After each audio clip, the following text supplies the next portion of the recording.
Salut à tous, c'est Pank de la chaîne, bienvenue sur cette vidéo qui va parler de coaching, d'auto-hypnose et de confiance en soi. Alors, je vais peut-être faire plusieurs vidéos sur le sujet.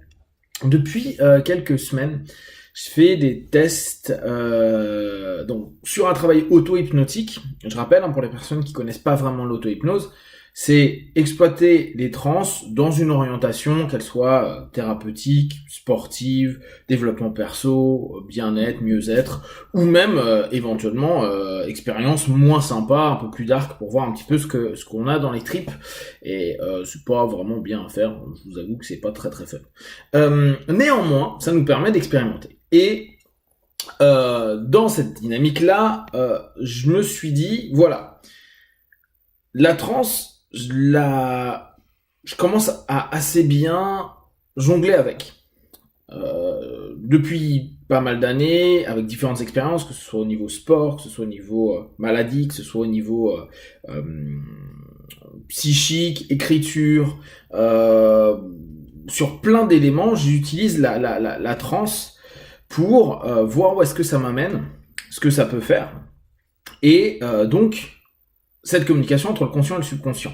C'est-à-dire prendre toujours en compte mon conscient, logique analyse, comme un élément observateur et pas un élément forcément décisionnaire.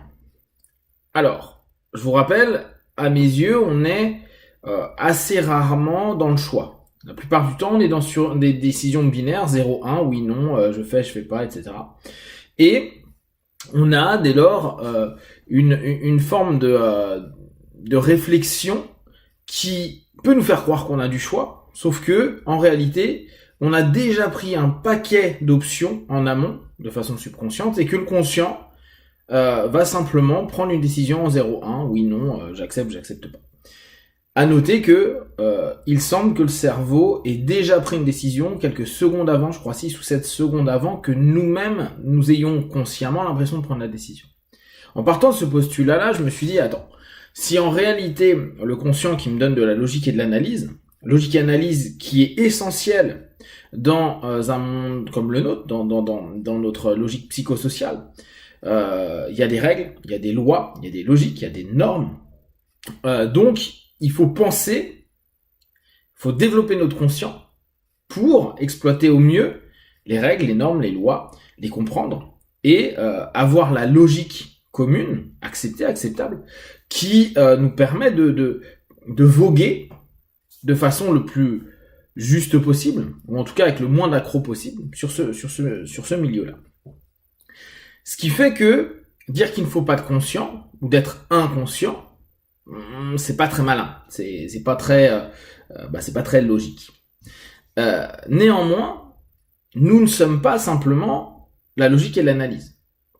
Si on reprend, là c'est plutôt de l'expérimentation que des théories, sachant que les théories psychiques elles sont très vaseuses, il n'y a aucune des théories psychiques, il n'y a aucune des cartographies qu'on propose, que ce soit ça, moi sur moi, conscient, subconscient, inconscient, parents, enfants, adultes, etc., qui sont réelles. C'est juste des cartographies potentielles. Donc, on va émettre l'hypothèse que dans notre personnalité, on a le conscient, le subconscient, l'inconscient. L'inconscient serait plutôt le corps, et le conscient, c'est une notion logique analytique. J'insiste sur cette notion logique analytique parce que ce qui n'est pas logique et analytique, et pourtant qu'on fait à longueur de temps, c'est lié à notre subconscient, en tout cas dans la cartographie que je vous propose. Donc, dans cette notion-là, je me suis dit, ok, j'ai de la logique et de l'analyse, ma société, celle qu'on connaît et dans laquelle on vit, est dans cette dynamique-là, dans cette dynamique de dire, il faut être logique et analytique, aller passer un entretien d'embauche ou même tout simplement, pour avoir fait le test, aller dans une boulangerie et regarder la personne et faire pain au chocolat, bah, la personne, elle va vous prendre petit 1 pour un fou, et petit 2, vous allez peut-être l'avoir, votre pain au chocolat, mais vous êtes pas rentré dans les critères sociaux acceptables. Ce qui fait qu'il y a des ruptures de pattern, ce qui fait qu'il y a un regard bizarre, ce qui fait que les gens vous regardent, la boulangère vous regarde, et c'est pas sûr en plus que vous ayez votre pain au chocolat. Donc, on est, de par notre conscient, pas réellement qui nous sommes. C'est-à-dire qu'on va gérer, driver, orienter, les différents éléments et phénomènes qui se passent à l'intérieur de nous, nos comportements, par des rationalisations, des explications logiques. Vous savez, on se donne tous des explications, on donne tous des raisons, on donne tous des explications hyper clean, des conneries qu'on a pu faire alors que ça a été purement pulsionnel, impulsif. Non cohérent, complètement con en fait. Mais on va toujours trouver de fil en aiguille. Et le plus drôle, c'est de voir que nous, on le fait pour nous-mêmes, mais les gens aussi arrivent à le faire pour nous-mêmes. C'est-à-dire, on fait une connerie, et on va trouver des amis, des parents, des personnes qui nous connaissent, qui vont dire, non, mais il a fait ça parce que il y avait une raison. Non, ça se trouve, c'est juste qu'il y avait une pulsion à la con, qui était pas logique et analytique. Par contre, il y avait une raison, clairement. Mais qu'on peut pas rationaliser. Donc ça, c'est assez problématique. On vit dans le monde du conscient, pour justement avoir l'impression du contrôle. Et notre hyperconscience, le terme n'est pas juste parce que ça nous ramènerait à mindfulness, etc. C'est pas le cas.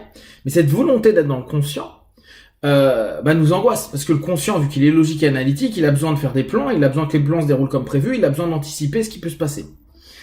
Et tout ça de façon fonctionnelle, c'est-à-dire on est en train de faire des calculs.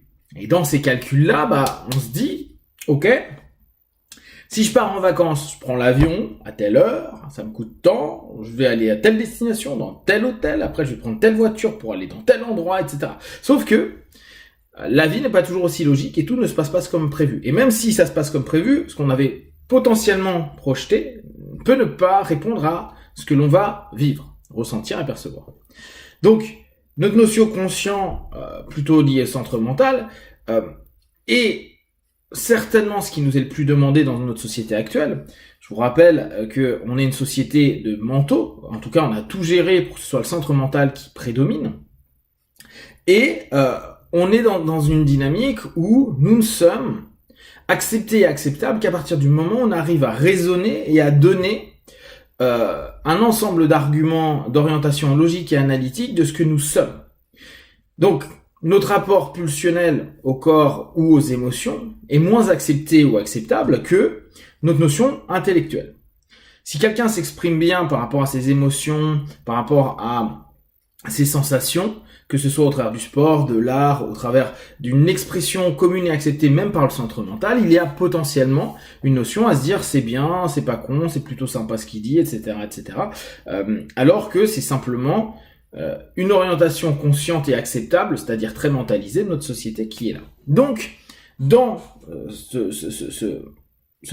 cette observation du quotidien, je me disais, ok, nous ne sommes en fait pas réellement nous, bon ça, c'est pas tellement grave, on est ultra conditionné, ça aussi c'est pas vraiment grave, pour justement être en sécurité le plus possible, c'est très centre mental ça, pour limiter les pulsions, qu'elles soient physio ou émotionnelles, et pour dire, voilà, le carcan commun de la pensée, de la bien-pensance, alors ce mot maintenant est un peu galvaudé, mais dans ce sens-là, dire on pense tous pareil, va vachement formaliser au travers des règles, des normes, etc. Et je suis complètement d'accord, hein. Si on n'était que dans les pulsions, les envies, les désirs, ça serait un bordel sans nom et il se passerait n'importe quoi. Et on le voit en période de guerre, en période où les règles n'existent plus ou existent moins.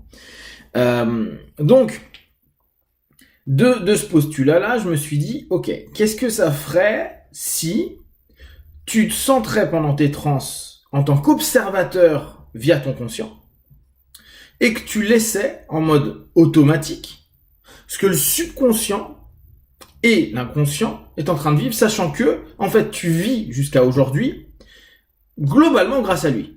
Tu t'es jamais posé la question de combien de fois ton cœur doit battre par minute, ou tu te l'es posé mais ça te servait pas à grand chose.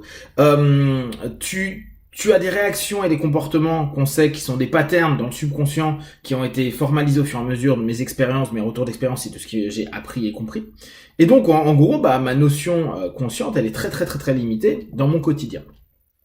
Donc, comment faire pour observer cette notion-là? Donc, voilà un petit peu le cadre de départ. Si vous avez des questions, des remarques, vous partagez sur Facebook, YouTube, j'y répondrai le plus rapidement possible. Et comme d'habitude, ne prenez que ce qui est bon et juste pour vous. Testez, observez, analysez et concluez. Be one.